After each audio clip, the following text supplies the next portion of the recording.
C Joseph Vijay எனும் நான்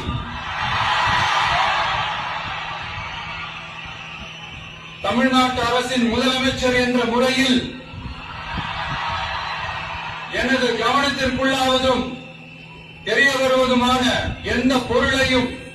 முதலமைச்சரின் கடமைகளை உரியவாறு நிறைவேற்ற தேவையான அளவுக்கன்றி ஒருவரிடமோ பலரிடமோ நேர்முகமாகவோ மறைமுகமாகவோ அறிவிக்கவோ வெளிப்படுத்தவோ மாட்டேன் என்று ஆண்டவன் மீது ஆணையிட்டு உறுதிமொழிகிறேன்.